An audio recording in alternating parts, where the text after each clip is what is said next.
Padispira dengan NIM 2533028. Perkenalkan, nama saya Serina Artika Merza dengan NIM 2533007. Perkenalkan, nama saya Sinta dengan NIM 2533025. Di sini saya sebagai pemateri 1. Dan di sini saya sebagai materi ke. Dan di sini saya sebagai pemateri ketiga. Terima kasih. Dalam kehidupan sehari-hari, setiap perbuatan yang dilakukan seseorang dengan kesadaran penuh pasti memiliki tujuan tertentu. Tidak ada satupun tindakan yang dilakukan manusia tanpa alasan atau arah yang jelas. Tujuan tersebut bisa bersifat baik maupun buruk, bermanfaat atau membawa mudarat, tergantung pada niat serta akibat dari perbuatan tersebut. Setiap perbuatan memiliki tujuan yang ingin dicapai. Manusia selalu bertindak karena ada sesuatu yang ingin diraih. Misalnya, seseorang ingin memperoleh ilmu pengetahuan, tentu harus menempuh serangkaian langkah untuk mencapainya. Ia perlu belajar, yang menjadi perbuatan utama atau pokok. Namun, sebelum sampai pada kegiatan belajar itu, ada beberapa tindakan yang harus dilakukan terlebih dahulu, seperti mencari guru atau tempat belajar, menyiapkan buku, alat tulis, dan perlengkapan lainnya, menentukan waktu dan tempat yang diperlukan untuk belajar. Seluruh kegiatan pendahuluan tersebut bukanlah tujuan akhir, melainkan jalan atau sarana atau wasilah untuk mencapai perbuatan utama, yaitu belajar atau menuntut ilmu. Demikian pula dalam perbuatan yang bersifat buruk, misalnya seseorang yang berniat melakukan pembunuhan, maka sebelum perbuatan itu terjadi, ia juga akan menempuh beberapa langkah terdahulu, seperti menyiapkan senjata yang akan digunakan, mencari tempat atau kesempatan, merencanakan cara untuk melarikan diri setelah perbuatan dilakukan. Dalam hal ini, atau bisa disebut dalam peristiwa membunuh, adalah perbuatan pokok tujuan utamanya. Sedangkan tindakan seperti mempersiapkan senjata dan mencari kesempatan merupakan perbuatan perantara atau wasilah menuju tujuan tersebut. Perbuatan pokok telah diatur oleh syariah. Perbuatan utama yang menjadi tujuan seseorang dalam kehidupan telah diatur oleh syariat Islam atau syara. Hukum yang mengatur perbuatan manusia dikenal dengan sebutan al-hakam dan al-kamsyah. 5 hukum taklifi, yaitu wajib, sesuatu yang harus dilakukan dan jika ditinggalkan dosa. Yang kedua yaitu sunnah, sesuatu yang dianjurkan jika dilakukan mendapatkan pahala. Mubah, sesuatu yang tidak boleh dilakukan atau tidak dilakukan. Yang keempat makruh, sesuatu yang sebaiknya dihindari namun berdosa jika dilakukan. Dan yang terakhir yaitu haram, sesuatu yang dilarang keras dan berdosa jika kita melakukannya. Semua perbuatan manusia yang sengaja akan termasuk ke dalam salah satu 5 hukum Islam ini. Dengan demikian, tujuan utama suatu perbuatan telah jelas hukumnya berdasarkan ketentuan syara. Hukum perantara mengikuti hukum tujuan. Agar seseorang dapat melakukan perbuatan utama yang dituju, ia harus melalui beberapa perbuatan pendahuluan atau perantara, atau biasa disebut dengan wasilah. Dalam konteks hukum Islam, hukum perantara akan mengikuti hukum tujuan. Artinya, jika tujuan utama hukumnya wajib, maka perantara juga akan mewajibkannya. Jika tujuan utama hukumnya haram, contohnya seperti berwudu adalah perantara untuk melaksanakan sholat, karena sholat hukumnya wajib, maka wudu juga wajib. Selanjutnya berkhalwat, berduaan dengan lawan jenis yang bukan mahram dapat menjadi perantara menuju zina yang hukumnya haram. Karena itu berkhalwat juga dihukumi haram sebagai tindakan pencegahan. Kaidah yang berlaku dalam usul fiqh menyatakan bahwa bagi wasilah atau perantara hukumnya mengikuti hukum dari tujuan yang dituju. Artinya, sesuatu yang tidak sempurna terlaksanakan kewajiban tanpa perantara tersebut, maka perantara itu akan menjadi wajib. Nah, perbuatan yang perantaranya belum disebut atau bisa dijadikan atau biasanya kita sebut sebagai al-zari'ah. Tidak semua perbuatan perantara dijelaskan secara langsung dalam Al-Quran atau hadis. Ada sebagian perantara yang tidak disebut hukumnya sebagai eksplisit oleh syara. Contohnya, ada tindakan yang secara lahiriah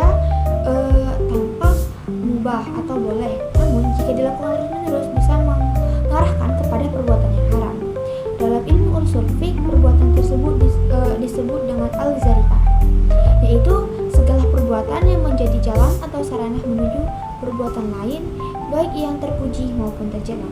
Para ulama membahas secara mendalam tentang al-zari'ah karena kadang perantara yang tampak boleh justru bisa mengarah pada hal yang dilarang sehingga hukumnya menjadi hukum haram. Sebaliknya, perantara yang bisa kita lihat tampak sepele bisa menjadi wajib jika tanpa perbuatan yang wajib tidak bisa dilaksanakan.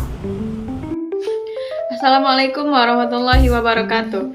Saya Reva Despira dengan NIM 2533028 dari kelompok 7. Kali ini saya akan memaparkan bab 2, yaitu tentang Sod al-Zari'ah. Bagian A, pengertian Sod al-Zari'ah. Teman-teman, mungkin istilah Sod al-Zari'ah terdengar agak asing ya, tapi sebenarnya maknanya cukup sederhana. Secara bahasa, Sod artinya menutup atau menghalangi, sedangkan Zari'ah artinya jalan atau sarana. Jadi kalau digabung, Sod al-Zari'ah berarti menutup jalan menuju kerusakan atau kemaksiatan. Maksudnya begini, kadang ada perbuatan yang secara lahir kelihatannya baik, tapi kalau diteruskan bisa membawa dampak buruk. Nah, supaya tidak terjadi hal yang tidak diinginkan, maka perbuatan itu perlu dicegah. Itulah yang disebut dengan Sod al-Zari'ah. Contohnya, seseorang yang sudah wajib zakat, tapi sebelum genap setahun dia menghibahkan hartanya kepada anaknya, supaya tidak perlu bayar zakat. Padahal, hibah itu hal baik. Tapi kalau niatnya untuk menghindari kewajiban, ya jadi salah arah. Nah, tindakan seperti ini dicegah karena berpotensi membawa pada kemudorotan. Menurut Imam Asy-Syatibi, ada beberapa kriteria perbuatan yang bisa dicegah dengan Sod al-Zari'ah. Kalau perbuatan itu mengandung potensi kerusakan,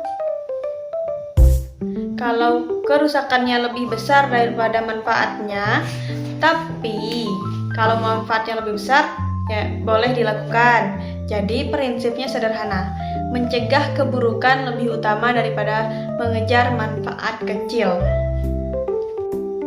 Selanjutnya bagian B, dasar syariah penggunaan Sod al-Zari'ah. Kalau kita lihat dari sisi hukum Islam, Sod al-Zari'ah ini mirip dengan qiyas, yaitu salah satu metode penetapan hukum yang sah.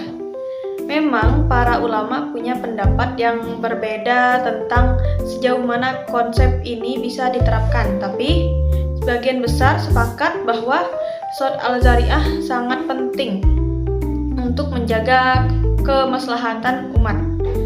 Artinya, syariat Islam itu nggak cuma menilai suatu perbuatan dari bentuk luarnya aja, tapi juga dari akibatnya.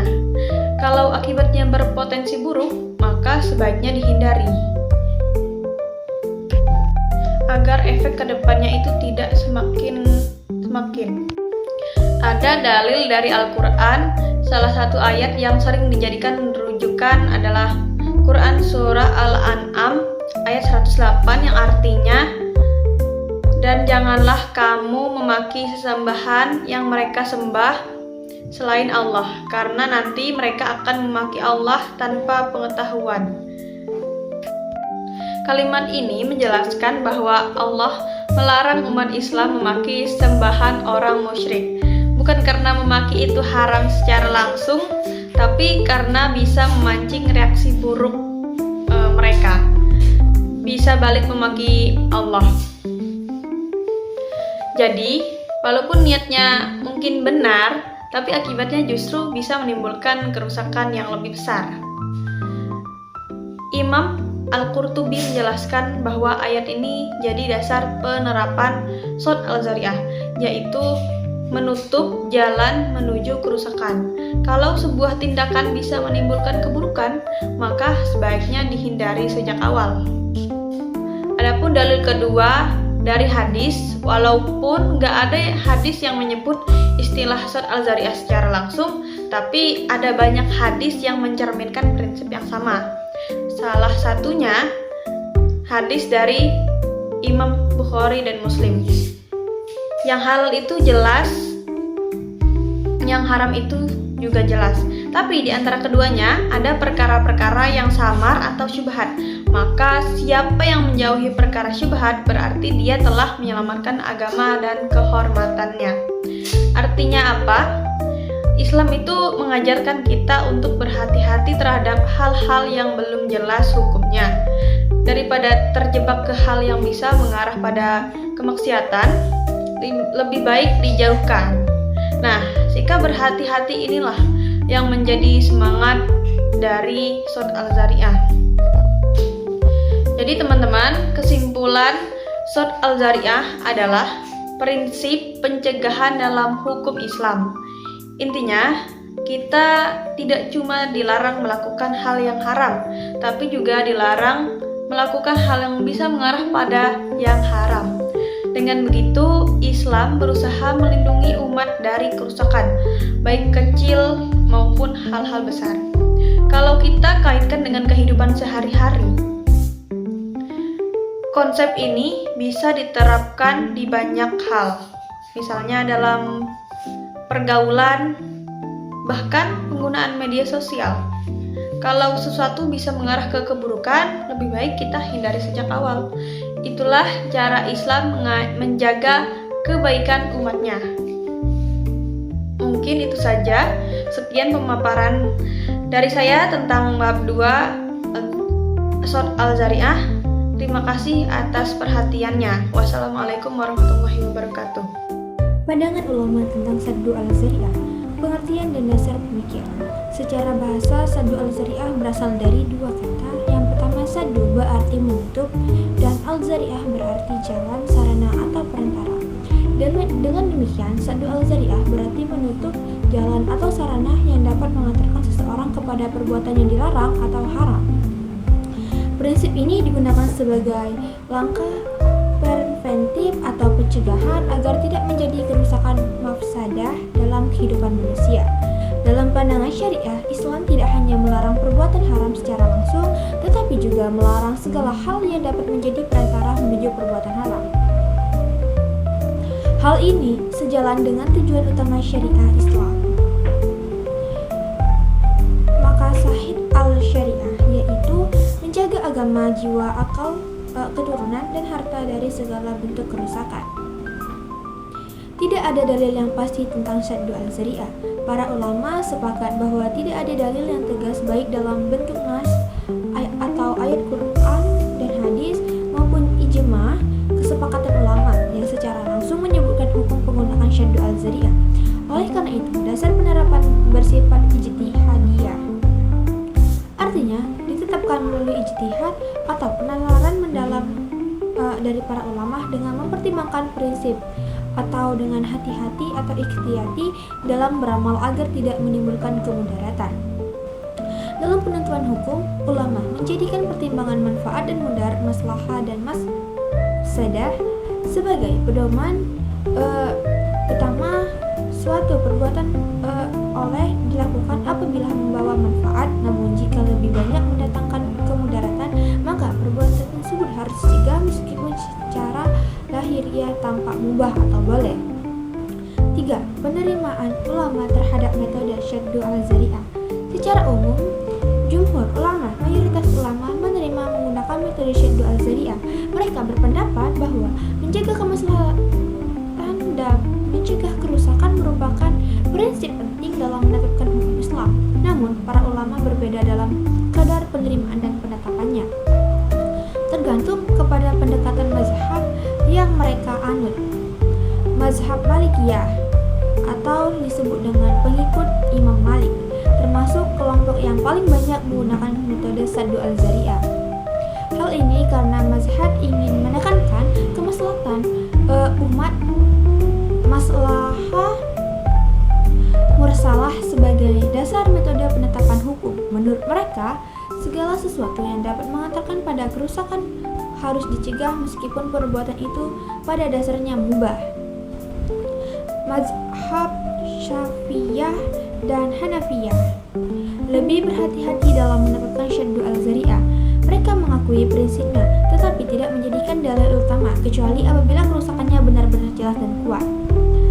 Mazhab Hanbalilah, pengikut Imam Ahmad bin Hanbal, memiliki pandangan yang hampir sama dengan Malikiyah, yaitu menutup segala jalan menuju perbuatan haram, walaupun kemungkinan terjadinya masih bersifat dugaan atau galabanuzahan. 4. Klarifikasi pendapat ulama menurut Mustafa dari As-Sayalabi. Ulama besar Mustafa dari Al-Sarabi membagi pandangan para ulama mengenai syaddu al-zari'ah menjadi 3 kelompok utama berdasarkan seberapa besar kemungkinan sesuatu perbuatan perantara atau zari'ah menimbulkan kerusakan atau kemudaratan. Yang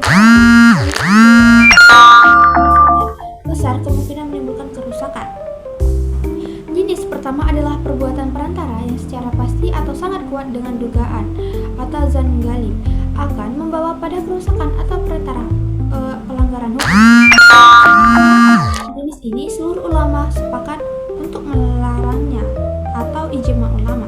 Contohnya, menggali lubang di jalan umum yang biasa dilalui banyak orang karena jelas akan mencelakakan orang yang lewat.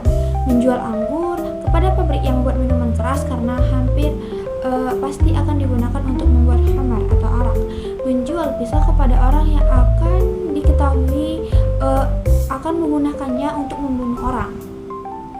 Perbuatan seperti ini disebut dengan zari'ah yang pasti membawa kerusakan sehingga hukumnya haram secara mutlak karena sudah jelas menyebabkan dosa atau bahaya. B. Atau kedua, zari'ah yang mengecil kemungkinan menimbulkan kerusakan.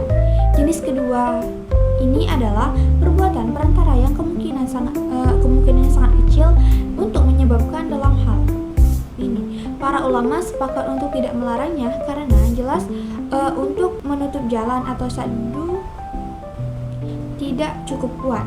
Contohnya, menanam dan menjual anggur secara umum karena tidak semua anggur dijadikan sebagai bahan minuman keras. Membuat dan menjual pisau untuk untuk keperluan rumah tangga atau bertani, bukan untuk membunuh. Menggali lubang di kebun sendiri yang tidak dilalui oleh orang lain. Perbuatan seperti ini hukumnya boleh atau mubah karena tidak ada indikasi yang akan menyebabkan kemudaratan.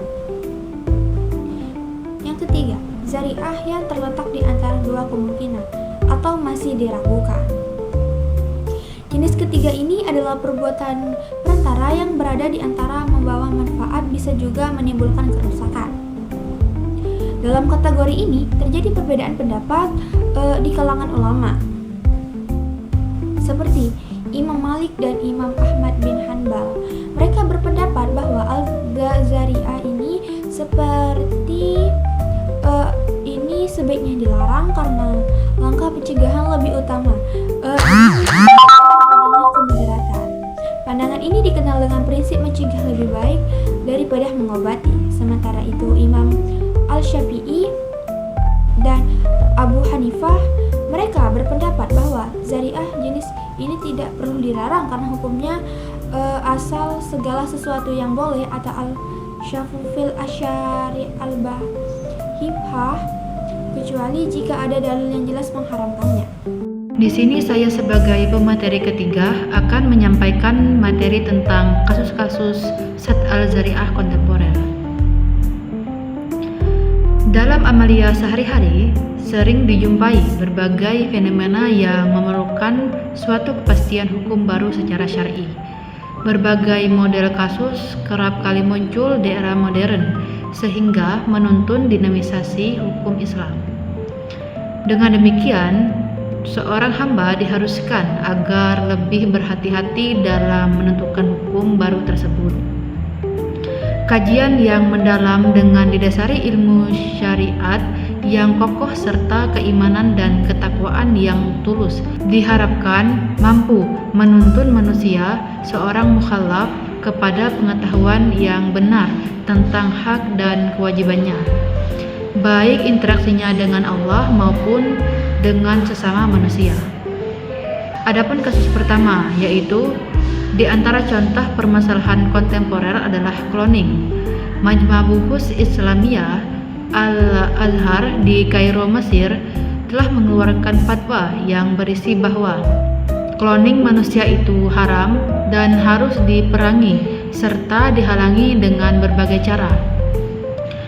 Naskah fatwa yang dikeluarkan lembaga itu juga menguatkan bahwa cloning manusia itu telah menjadikan manusia yang telah dimuliakan Allah menjadi objek penelitian dan percobaan, serta melahirkan beragam masalah pelik lainnya. Fatwa itu menegaskan bahwa Islam tidak menentang ilmu pengetahuan yang bermanfaat, bahkan justru sebaliknya. Islam mensupport bahwa memuliakan para ilmuwan, namun bila ilmu pengetahuan itu membahayakan serta tidak mengandung manfaat atau lebih besar mudaratnya ketimbang manfaat, maka Islam mengharamkannya demi melindungi manusia dari bahaya itu. Karena dalam kaidah fikih dalam Islam dijelaskan bahwa menolak mafsadah, kerusakan lebih didahulukan daripada mengambil maslahat. Dalam hal ini, terutama masalah nasab dan hubungan famili, Islam sangat memperhatikan hubungan nasab dan famili karena berkaitan dengan urusan yang lebih jauh. Dengan proses kelahiran yang tidak wajar ini akan timbul kekacauan hukum yang serius. Misalnya, seorang bisa memesan sel telur pada sebuah bank sel telur yang mungkin sudah dilengkapi dengan penyediaan jasa rahim sewaan. Atau seseorang bisa saja punya anak tanpa istri atau suami. Dengan proses kelahiran yang tidak wajar ini, maka akan timbul kekacauan hukum yang serius. Misalnya, seorang bisa memesan sel telur pada sebuah bank sel telur yang mungkin sudah dilengkapi dengan penyediaan jasa rahim sewaan, atau seseorang bisa saja punya anak tanpa istri atau suami. Selanjutnya ada kasus yang kedua, yaitu permasalahan operasi selaput darah. Selaput darah adalah selaput tipis yang ada di dalam kemaluan wanita, oleh masyarakat sering disebut keperawanan. Keperawanan sama seperti anggota tubuh lainnya bisa tertimpa kerusakan baik secara keseluruhan atau sebagian darinya, dikarenakan oleh kecelakaan yang disengaja ataupun tidak disengaja, atau karena perbuatan manusia, dan perbuatan itu sendiri bisa jadi merupakan maksiat atau bukan maksiat. Operasi selaput darah atau pengembalian keperawanan adalah memperbaiki dan mengembalikannya pada tempat semula. Masalah ini adalah masalah baru yang tidak disebutkan dalam nas dan termaksud masalah kontemporer yang belum ditemukan oleh para ulama pada masa lalu, sehingga penetapan hukumnya dapat diambil ijtihad dengan melihat berbagai aspek, tujuan, kaidah secara umum, dan manfaat serta mudarat yang dihasilkan dari perbuatan tersebut. Untuk itu, pembahasan ini dibagi menjadi beberapa bagian sesuai dengan penyebab hilangnya selaput darah. Seorang gadis yang kehilangan selaput darah atau keperawanannya akibat kecelakaan, jatuh, tabrakan, membawa beban terlalu berat, atau karena terlalu banyak bergerak, dan lain-lainnya. Begitu juga jika ia masih kecil dan diperkosa seseorang ketika dalam keadaan tidur atau karena ditipu, maka menurut sebagian ulama hal tersebut dibolehkan. Sementara itu, seorang wanita yang hilang selaput darah karena maksiat seperti berzina, keadaan pertama seorang telah berzina tapi masyarakat belum mengetahuinya. Dalam hal ini, para ulama berbeda pendapat di dalamnya. Sebagian memperbolehkannya untuk melakukan operasi selaput darah dengan dalih bahwa hal itu untuk menutupi aib dan maksiat yang pernah dilakukannya, apalagi dia bersungguh-sungguh ingin bertaubat dan ajaran Islam menganjurkan untuk menutup aib saudara. Namun, sebagian ulama yang lain tidak memperbolehkannya karena hal itu akan mendorongnya dan mendorong orang lain untuk terus-menerus berbuat zina. Karena dengan mudahnya dia akan melakukan operasi selaput darah setelah melakukan zina, dan ini akan membawa mafsadah yang besar dalam masyarakat selanjutnya. Dan ini akan membawa mafsadah yang besar dalam masyarakat. Selanjutnya adalah seorang wanita yang telah melakukan zina, tapi masyarakat sudah mengetahuinya. Dalam keadaan seperti ini, para ulama sepakat untuk mengharamkan operasi selaput darah karena mudaratnya jauh lebih besar dan tidak ada maslahat yang didapat dari operasi tersebut sama sekali. Al-Shankiti mengatakan bahwa operasi seperti ini akan memudahkan atau membuka peluang para gadis remaja untuk melakukan perzinaan, karena obat untuk mencegah kehamilan akibat persetubuhan dan ditemukan dengan mudah di toko-toko atau apotek-apotek terdekat. Hubungan intim, baik sah maupun tidak sah, pada hakikatnya dapat merusak selaput klitoris wanita. Akan tetapi, hal itu dapat dikembalikan melalui operasi. Operasi seperti ini hukumnya adalah haram. Oleh karena itu, para dokter dilarang mempraktekkan operasi semacam ini. Operasi ini dapat membuka jalan para gadis dan keluarganya berbohong dengan maksud menyembunyikan penyebab hilangnya dan rusaknya keperawanan mereka. Sedangkan berbohong hukumnya haram, dan apapun yang mengarah kepada hal yang haram, hukumnya adalah haram. Operasi ini juga akan membuka kebohongan, penipuan dan pemalsuan yang diharamkan oleh agama.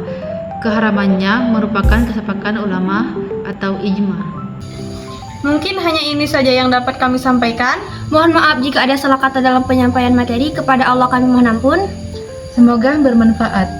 Terima kasih. Kami akhiri. Wassalamualaikum Wassalamualaikum warahmatullahi wabarakatuh.